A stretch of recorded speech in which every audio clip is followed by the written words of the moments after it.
Choo choo! All aboard, folks! As we're headed to Highlander Academy in Blue Archive Global as part of the new event, Highlander Railroad Runaway Incident, and the train disappeared. And with it marks the long-anticipated arrival of our Shupogaki twin wives, Hikari and Nozomi as the new limited 3-star units, as well as Alba, the new Highlander student and the event's welfare unit. In this video, I'll be reviewing Hikari, whereas Nozomi and Alba will be reviewed in a separate video. Link to it in the pinned comment. Also, I don't often do this, but reply below with your best whoa comments towards our 3 Kanis. I could do with a laugh and perfect time since we've got 3 cute and funny girls coming this week. So without further ado, here is a short review of our cute Shupogaki. Fellas, it is my favorite of the Shupo twins. It's the calmer, older sister who's still bratty and very correctable. It's Hikari! Listen, I love Nozomi, but Hikari has to be my personal favorite of the two. Cause for one, I prefer her long hair over the twin tails. It's just a personal preference. Plus the curls at the end of her hair makes her look even cuter.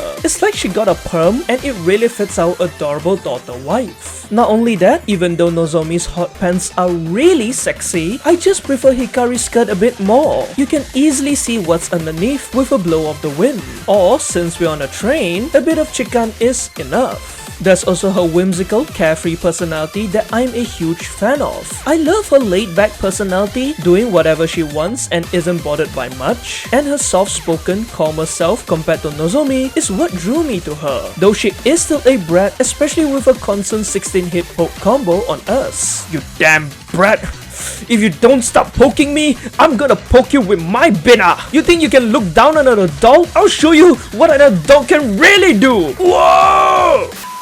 All in all, I really love Hikari. She's my favorite of the Shupogaki twins cause I personally find her a bit more cuter, especially with that pyeong-pyeong thing she does. Plus, I'm a huge fan of her L2D. I wanna squish her cheek while checking her teeth's condition. And it is the perfect opportunity to put my bina in there as punishment for all the teasing and pranks she's pulled on us. I'll teach you to look down on us adults, you brat! So, what kind of student is she? Well, Hikari is a limited Sonic Striker supporter with red armor, whose terrain modes are as follows: D combat power in urban terrains, B combat power in field, and S combat power indoors. She also uses gloves, pin, and amulet for her equipment, with the latter two helping to improve her survivability. So, is Hikari any good? Well, she is mainly a very potent low-cost Sonic effectiveness buffer, and she is even considered as the New Year Kayoko for Sonic units. Her role as a SE buffer is mainly thanks to her powerful EX skill. As with it, she can apply a whopping 92.7% SE buff onto one ally at max level for an average 32 seconds. Plus, if the targeted ally has the ability to consume additional cost to upgrade their EX's damage, Hikari's EX can decrease that extra EX skill cost down by 2 for their next EX use, -1 from level 1 to 4.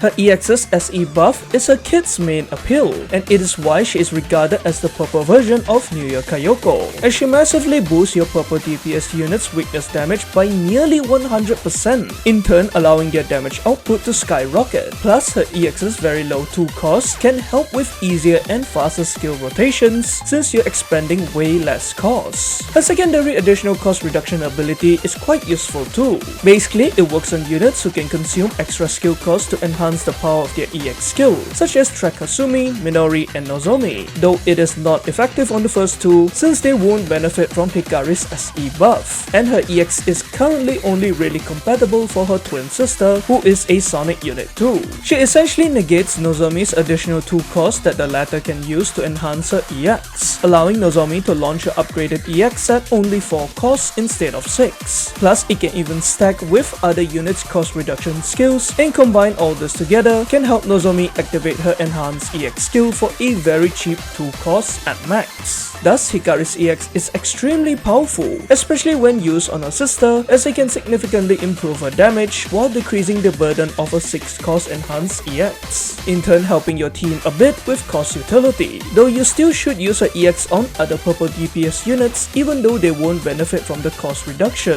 as her SE buff will be important to boost their damage output. Next, with a max level sub skill. Every 2 times an ally other than herself uses their EX skill, 4 times from level 1 to 6 and thrice at level 7 to 9, she increases her attack speed by 30.6% for a short 20 seconds, while obtaining 1 departure signal stack, being able to accumulate up to 3. While this attack speed self buff is decent cause she uses a pistol with only 6 bullets per mag, it isn't that important since her role as a SE Hyperbuffer isn't to deal damage. Instead, the DS stack she gains is more prominent as it directly ties in with her basic skill. Speaking of, with her basic, whenever Hikari accumulates 3 DS stacks, she immediately uses them to increase all your striker units' sonic effectiveness by 29% for a decent 25 seconds at level 10 skill, though it's only 20 seconds from level 1 to 9, with a fixed 20-second cooldown between activations. This skill is quite strong, as not only does it let her become a better SE Hyperbuffer, but combined with her EX's buff, and she can increase your unit's purple weakness damage by a whopping 121.7%. However, you need to use 6 other EXs in order to get all 3 DS stacks, which may either take a short time or quite a while depending on your teams and rotations. For instance, in Final Restriction, her basic will be easier to proc as there are 10 students, meaning more EX skills and faster cost recovery. But in normal content, it might take a longer time, though it also depends on your rotations. Aside from that, its 25-second buff duration is quite decent. Be sure to max this skill, otherwise you're missing out on a whole 5 seconds. Moving on, her enhanced skill increases her max HP, which is very useful particularly due to her low survivability and middle position like Niuya Kayoko. Plus, they also love to move forward quite a bit. However, unlike the latter who uses shoes, Hikari uses gloves, meaning she misses out on a bit more max HP stats, so this skill is especially needed. Meanwhile, her enhanced skill plus at UE40 grants her an additional 19% buff retention, which basically increases her EXs and basics buffs durations to around 38 and 30 seconds respectively. While these extra few seconds can be helpful for her EX as it will help with slightly longer rotations, it's not really needed unless you have a lot of Pyroxenes or Eligmas to spare, / you want to really min-max your damage rotations. And 3-star Hikari is more than sufficient since her EX's base 32-second duration is usually long enough, plus its low cost combined with the need to constantly reduce Nozomi's additional EX cost means you will be spamming it quite often, refreshing her buff every time. Last but not least, at UE50, her indoor terrain mood is upgraded from S to SS, which again is not needed at all since she's a supporter. Overall, Hikari is a very potent single target sonic effectiveness buffer who has the secondary role of being a cost cutter for units who can enhance their EX skill by consuming more costs, though her buffs so far are most effective for her twin sister Nozomi. So where can Hikari be used in? Well, as a strong sonic effectiveness buffer, her best use obviously lies in elastic armored content, as her potent SE buffs will help to significantly boost your main sonic hyper carry's damage output, plus combined with potent buffs from other units, allows that DPS unit to absolutely shred through the enemy's health. Plus again, she is primarily paired alongside her twin sister as her buffs work best on her. Since her release, some of the stuff that she has been used in are certain purple joint firing drills, as well as a number of purple armored grand assaults and final restriction. Specifically, there are some grand assaults that she has been / will be used in throughout the upcoming months, one of which being purple indoor Shirokuro, where she has become a very important unit, especially for the Nozomi hyper carry strat. And with the right team / investment, you can one-pun this raid on Insane and even Torment, as her SE buffs on Nozomi, while reducing her cost, will allow her to constantly deal tons of damage to both bosses. Plus, Hikari's survivability is fairly improved as she takes less damage from their yellow attacks. Same applies to few purple armored Kaiten, which she was used alongside her twin sister, especially on both Insane and Torment, in order to demolish the ranges and the robot. And she has also been brought into urban purple Hieronymus quite a bit, even though Nozomi isn't used in this raid due to her terrible terrain mood, with her role being to simply buff other purple DPS units like Swimsuit Hanako, Nagusa, and Chiaki, though the downside is that she takes more damage from his raid attacks on Insane and above, so you probably need to pray he doesn't hit and kill her. Speaking of which, Hikari's survivability is drastically decreased in certain content, particularly those with enemies that have explosive attack, especially since she is in the middle position. You can technically still use her, but her chances of dying is increased, so you need to babysit her even more. There's also the very recent Few Cheese Grand Assault in JP, where she was primarily used on Torment difficulty, being brought into a bunch of Sensei's second teams to buff Swimsuit Mika, who is currently the strongest purple single target DPS unit in the game, so that she can easily and quickly finish off the boss. Though her pick rate was slightly lower due to a number of top JP Senseis choosing to one-punt this difficulty with Swimsuit Mika without deploying Hikari. Not to mention, Mika's best partners are actually her fellow Swimsuit Tea party members, cause they have excellent synergy, resulting in Hikari seeing a little less use. And this was mainly seen in the Bina Grand Assault, where she saw almost no use,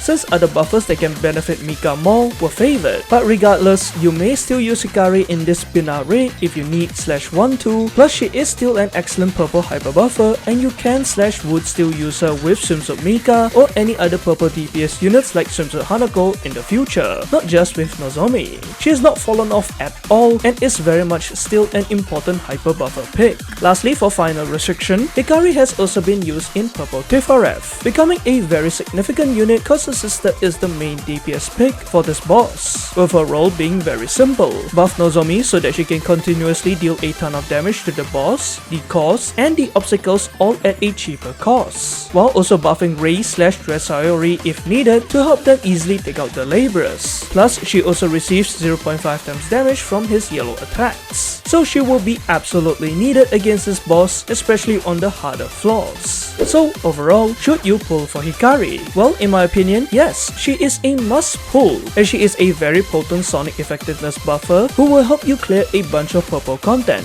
like a number of purple Grand Assaults over the coming months, and even beyond that, she will most likely find a place in your teams, particularly for any future purple raids. Not only that, if you plan on pulling for Nozomi, you will absolutely need Hikari, because not only is she her best buffer, but come on, you're twins. How could you possibly want to split them apart? I mean, look at the adorable victory animation. And purely gameplay wise, I would recommend prioritizing Hikari first, since she is more flexible as a supporter, being usable in more content. Also remember, the twins are limited, so if you're a limited collector, now's the perfect time to get them cause they won't be getting a rerun anytime soon. However, if you really don't care about all two Shupogakis, or you don't really care about purple content, then sure, you can skip Hikari and save for the 4.5 anniversary banners. Though I would still 100% recommend pulling for her cause she is a really good SD buffer, the strongest one in the game so far in fact. But if you're a Giga Chat lolly connoisseur and she is your waifu and you wanna check a tooth in her cute tiny mouth in her L2D, then go ahead and pull for her. And that's all for this review. Again, both Nozomi and Aoba will be reviewed in a separate video, which should be up after this video around a day or two later. Link will be in the pinned comment once it's uploaded. Anyways, thanks for watching. Let me know who you're pulling for if you are. Good luck with your pulls. Leave in the comments below your best feelings towards Hikari, and I'll see y'all in the next one.